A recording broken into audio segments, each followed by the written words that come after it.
हम आगे बढ़ते हैं कल के श्लोक से। कल हमने चर्चा किया था 8 नंबर श्लोक से।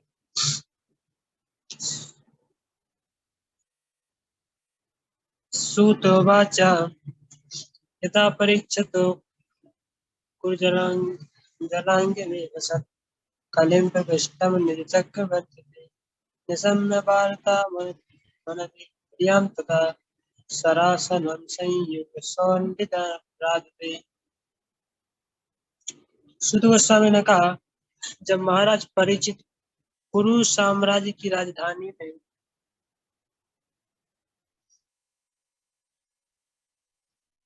रह रहे थे तो अपने राज्य की सीमा के भीतर कलयुग के लक्षणों को प्रवेश देखा।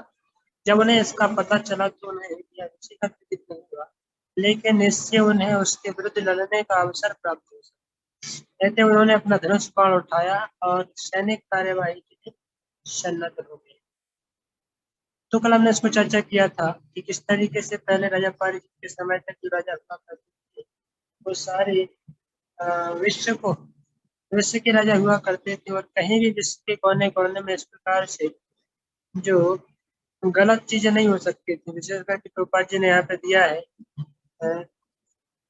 No meat eating, no gambling, no intoxication, no illicit sex. ये 4 प्रकार की चीजें विशेष करके कलयुग के 4 स्तंभ हैं। कलयुग इन 4 पैरों पर खड़ा हुआ है। तो महाराज परिचित के समय तक ये 4 के 4 जो है, जो कि अच्छा, इनको कोई बता सकते हैं कि 4 चीजों को करने से जो है धर्म धर्म के 4 स्तंभ हैं, धर्म के 4 पैर हैं, वो एक एक करके खत्म हो जाते हैं। और कलयुग में कौन सा पैर किस 4 में से किसके ऊपर टिका हुआ है, हमने कई बार इसको बताया होगा। किसी को पता नहीं होगा तो रश्मि माता जी को पता तो होना चाहिए, इतनी बार बता दिया।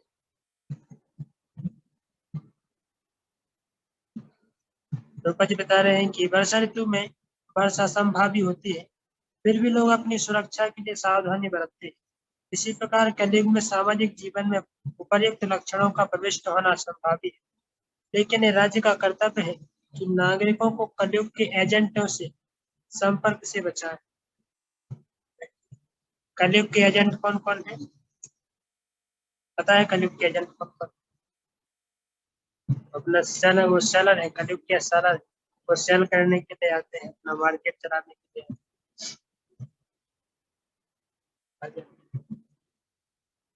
तो धर्म सॉरी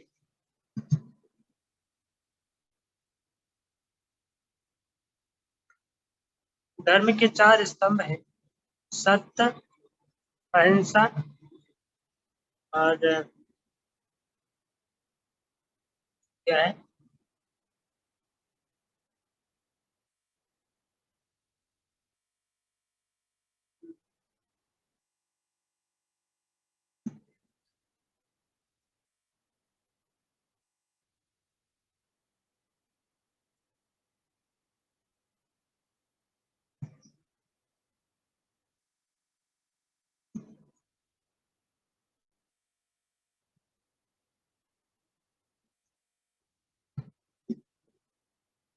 क्या है? अब तो मैं ही भूल गया, इतने दिन से चर्चा नहीं किया तो मैं भूल गया। सत्य जो है, अ, जैसे हम बताते हैं कि 4 है जो मांसाहार नहीं करना, सत्य, शौचम, दया, तप। ये 4 जो है धर्म के 4 स्तंभ हैं, इनके ऊपर धर्म जो है खड़ा होता है। सत्य, शौचम, तपा, दया। आप लोग कोई बताएंगे क्या कि कौन सा जो है पैर है धर्म का, वो 4 चीजें करने से कौन सा टूटता है, कौन सा खत्म होता है? ये gambling, intoxication, meat eating, analysis, sex. ये 4 में से किसके साथ किसका संबंध है? कौन सा पाप करते हैं तो धर्म का पैर चला जाता है, बता सकते हैं?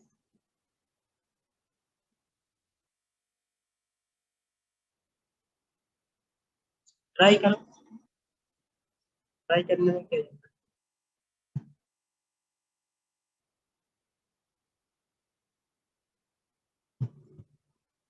बाबू जी, मास बक्सन, है? हाँ? मास बक्सन। मांस मच्छर, मांस मच्छर से कौन सा ज्यादा है? चार में से कौन सा खत्म होता है?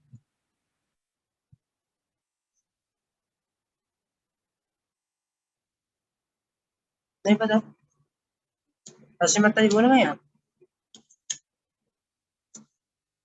आपको तो पता होना चाहिए।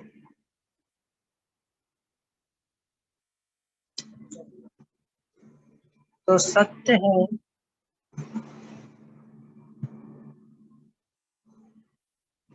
कोई बता रहे हैं क्या? विजय, आप बोलिए।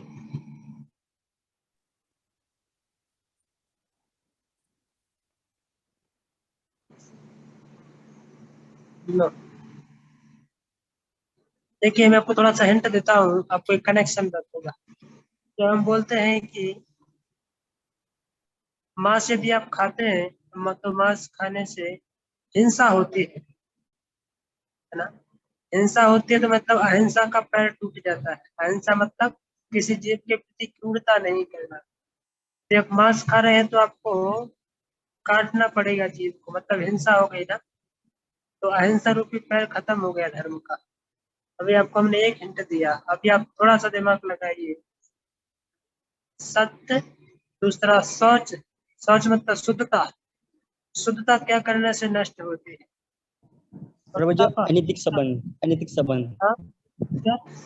अनैतिक संबंध, इसलिए खाने के अनैतिक संबंध संबंध। तो किस, तो कौन सा कर जाता है उससे? शुद्धता, शुद्धता। शुद्धता। यस।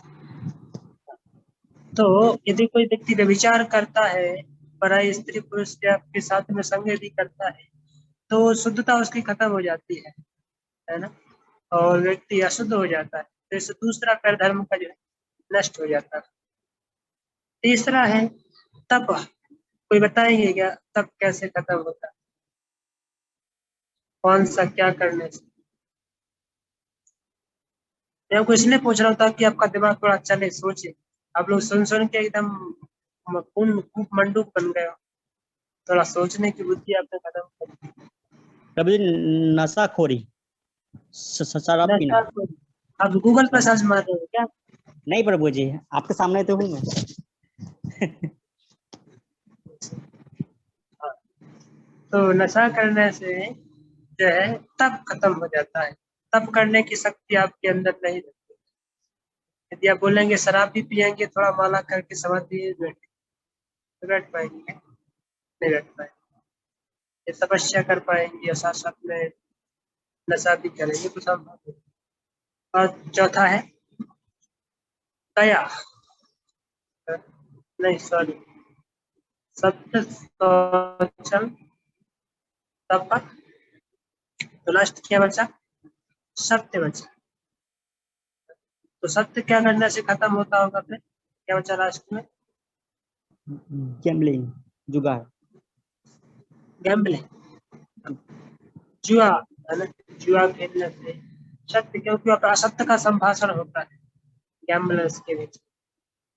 ओके, तो शायद आपको कनेक्शन थोड़ा सा बैठ गया है। कौन से करने से? धर्म के चार पैर हैं, और कलयुग चूंकि स्टार्ट हुआ है तो कलयुग धर्म के चारों पैरों को सबसे पहले खत्म करता है। इसलिए तो वो अपने पैर जमाता है ना। तो ये कलयुग के पैर है, वो धर्म के पैर। वो धर्म के पैरों को सबसे पहले काट के उखाड़ देता है और अपने पैरों को स्थापित करता है कलयुग। ये कलयुग का लक्षण है। इसलिए हम बता रहे हैं कि जब परीक्षित महाराज ने देखा कि कलयुग के चारों पैरों पे वो हो गया है, तो उसको तुरंत दंडित करने के लिए वो आए। स्वलंकृतं श्याम त्वरंगयूथं कथं मृगेन्द्रामदच्चमास्पृहात् ऋतुरथाश्च द्विपद्युक्तया स्वसेनया दिग्विजय निर्गता। महाराज परीक्षित काले घोड़ों द्वारा खींचे जाने वाले रथ पर सवार हो गई। उनकी ध्वजा पर सिंह का चिन्ह अंकित था। इस प्रकार सुसज्जित होकर था सारथियों, अश्वारोहियों, हाथियों तथा पैदल सैनिकों से घिरी हुई। उन्होंने सभी दिशाएं जीतने के लिए राजधानी से प्रस्थान किया। तो वो अपने श्वेत श्वेत श्वेत श्वेत हरेर युक्त श्याम तनय में स्थित, ऐसे गीता में एक श्लोक आता है कि श्वेत घोड़ों के द्वारा खींचे जाने वाले रथ पर अर्जुन सवार हो गए और भगवान ने उसको चलाना चालू किया। उसी प्रकार से यहाँ पे परीक्षित के भी घोड़े हैं, वो श्वेत हैं। अच्छा, आप लिख रहे हैं कि अर्जुन के रथ के घोड़े सफेद थे और उनके रथ को खींचने वाले घोड़े श्वेत रंग के ना होकर काले रंग के। उनकी ध्वजा का चिन्ह सिंह सिंह चिन्ह सिंह था, जबकि उनके पितामह की ध्वजा पर हनुमान जी चिन्ह। महाराज परीक्षित जैसा राजसी जुलूस जिसमें सज्जित रथ घोड़े हाथी पैदल सिपाही तथा दंड नेत्रों को अत्यंत सुहावना लगने वाला, लेकिन साथ ही ऐसी सत्यता का प्रतीक है कि लड़ाई के मैदान में सौंदर्य फर्क था, थोड़ा सा अंतर था। भद्रांश के तुमालम च भारतम चुतरन किम पुरसादीनि वर्षाणि विदग्ध्या चित्रे बने। पढ़िए इसको। हरे कृष्ण प्रभु जी। तब तब महाराज परीक्षित ने पृथ्वी लोक के समस्त भागों बादेश केतुमाल भारत कुरुजांगल का उत्तरी भाग किदिम पुरुष इत्यादि को जीत लिया और उनके शासकों से भेंट वसूली की। तो पढ़ना बाबू जी। पढ़िए, आपको इसमें अच्छा कुछ डिटेल मिलेगा। बदरा है यह मेरू पर्वत के निकट का द्वीप आपकी है। आवाज नहीं आ रही कि जब आप तेज पढ़िए। हाँ, बदरा यह मेरू पर्वत के निकट का द्वीप है और यहाँ गंधमादन पर्वत से खारे पानी के समुद्र तक फैला हुआ है। महाभारत विश्व पर्वत 714-18 में इस द्वीप का वर्णन है। संजय ने धृतराष्ट्र को इसका वर्णन सुनाया था। महाराज युधिष्ठिर ने भी इस द्वीप को जीता था।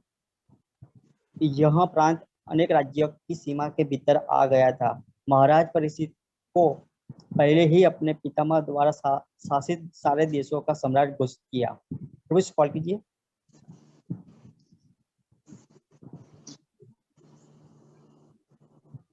किया गया था, लेकिन उन्हें कुछ समय अपनी श्रेष्ठता स्थापित करनी थी। श्रेष्ठता जब वे ऐसे राज्यों से भेंटें लेने के लिए राजधानी से बाहर निकले थे। ओके, केतुमाल। ठीक है। तो यहाँ पे प्रभुपाद जी जो है इन सब अलग अलग वर्ष के बारे में लिख रहे हैं। पहले लिख दिया है उन्होंने कि भद्राष्ट्र वर्ष, और उसके बाद में केतुमाल जो है यह पृथ्वी लोक 7 समुद्रों द्वारा 7 द्वीपों में विभक्त है। और जम्बूद्वीप नामक केंद्रीय द्वीप 9 वर्षों में अर्थात 9 भागों में 8 विशाल पर्वतों द्वारा विभाजित किया जाता है। तो 9 द्वीप है। केतुमाल एक वर्ष है,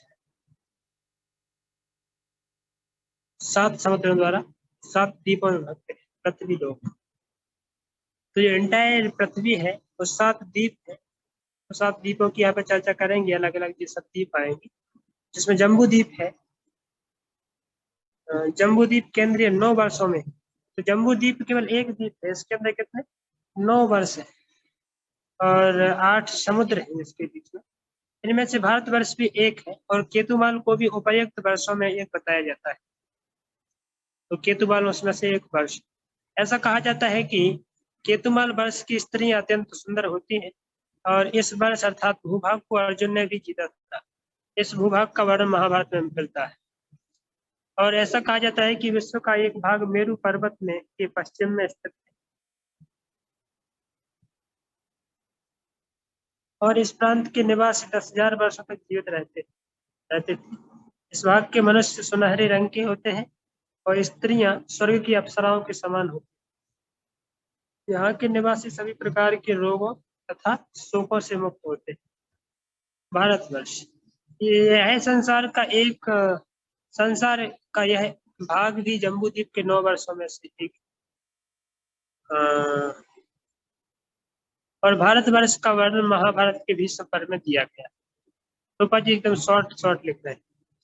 जम्बूद्वीप के मध्य में इलाहाबाद वर्ष है और इलाहाबाद वर्ष के दक्षिण में हरिवर्ष। इन वर्षों का वर्णन महाभारत में इस प्रकार दिया गया है।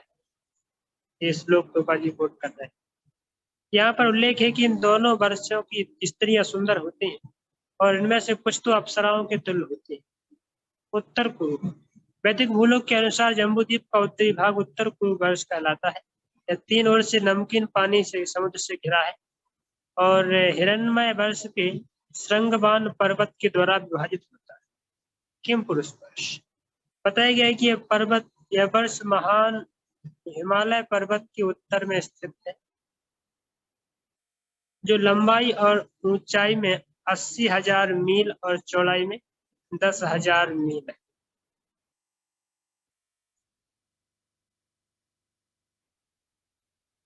विश्व के इन भागों को भी अर्जुन ने जीता था।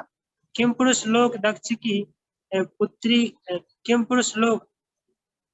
की पुत्री की संतान है। जब महाराज युधिष्ठिर ने अश्वमेध यज्ञ किया था तो इन देशों के निवासी भी उस उत्सव में भाग लेने आए थे और उन्होंने सम्राट का यशोगान किया था। विश्व के इस भाग को किम पुरुष वर्ष या कभी कभी हिमवती हिमालय भी कहा जाता है। कहा जाता है कि सुखदेव गोस्वामी इस हिमालय प्रांत में पैदा हुए थे और वे हिमालय देशों को पार करके भारतवर्ष आए थे।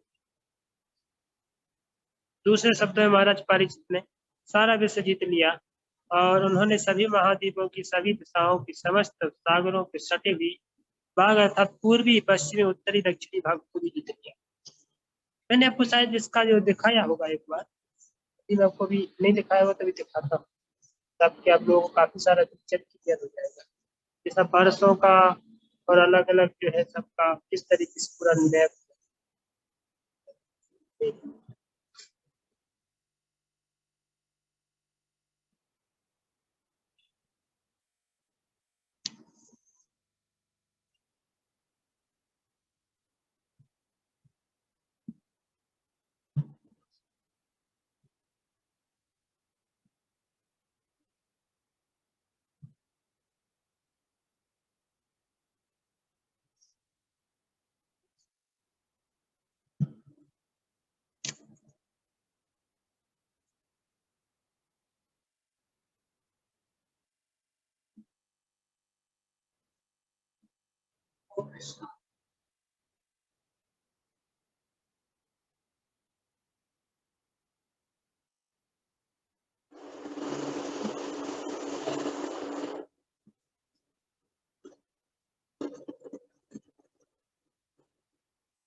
एक्चुअली इसमें एकदम सटीकता से नहीं मिल रहा है। जैसे आप यहाँ पे देख सकते हैं, यहाँ पे एक भी अच्छा कोई पिक्चर दिया गया है, ये भी एग्जैक्टली क्लियर नहीं। मैंने आप लोगों को दिखाया होगा एक बार को, जो अपना जैसे जो मायापुर की स्कॉन में अपना वो देखा जा रहा है ना पूरा।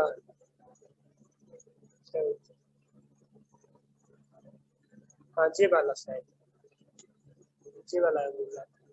इससे आपको क्लियर हो जाएगा काफी हद तक। दिखाई दे रहा है ना?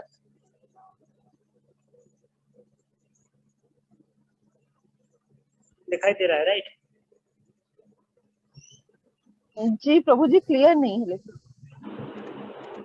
क्लियर नहीं अभी है? जी प्रभु जी। तो आप देख रहे हैं एक्चुअली ये जो पर्वत है, ऐसे हम बोलते हैं कि पूरा पृथ्वी है, पूरे पृथ्वी को इसके कितने 7 द्वीप है।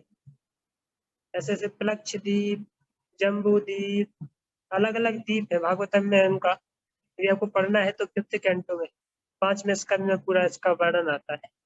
और 5 द्वीप के बीच में कौन कौन से पर्वत आते हैं और कौन कौन से समुद्र उसके बीच में पड़ते हैं, उन सब के दिया है। पर उन 7 द्वीपों में से एक द्वीप है जिसका नाम है जम्बू द्वीप। ठीक है, ये जम्बू द्वीप बीच में स्थित है, 7 द्वीपों के बीच में जम्बू द्वीप स्थित है। और जम्बू द्वीप में बता रहे Meru is surrounded by 4 mountains, mountain belt on A 4 side. कौन कौन से माउंटेन है? मंदर माउंटेन, मेरू मंदर माउंटेन एंड सुपार्शा माउंटेन एंड कुमुद। 4 प्रकार के जो है मेरू पर्वत को 4 प्रकार के बड़े बड़े पर्वत घेरे हुए हैं। इनकी चारों पर्वत है, इनकी ऊंचाई बहुत है ना।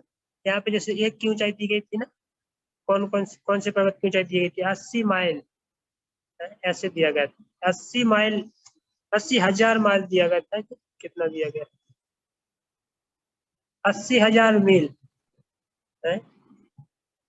किम पुरुष वर्ष में बताया जाता है कि महान हिमालय पर्वत के उत्तर में स्थित है, जिसकी लंबाई और ऊंचाई 80,000 मील और चौड़ाई 16,000 माइल है। कौन सा? उत्तर पूर्व जो वर्ष है उसके अंदर जी अलग अलग पर्वत है। तो जैसे मेरू पर्वत है, तो मेरू पर्वत को ये 4 बड़े बड़े पर्वत पहले उसको घेर के खड़े हैं। क्योंकि व्यक्ति मेरू पर्वत को तभी देख सकता है जब यहाँ तक जाएगा, वो 4 पर्वतों को जाकर के पहले पार करेगा। ठीक है, मैं ये क्यों बता रहा हूँ? इसलिए बता रहा हूँ कि अभी एग्जैक्टली जो जैसे आजकल के साइंटिस्ट लोग जो बताते हैं पूरा पिक्चर,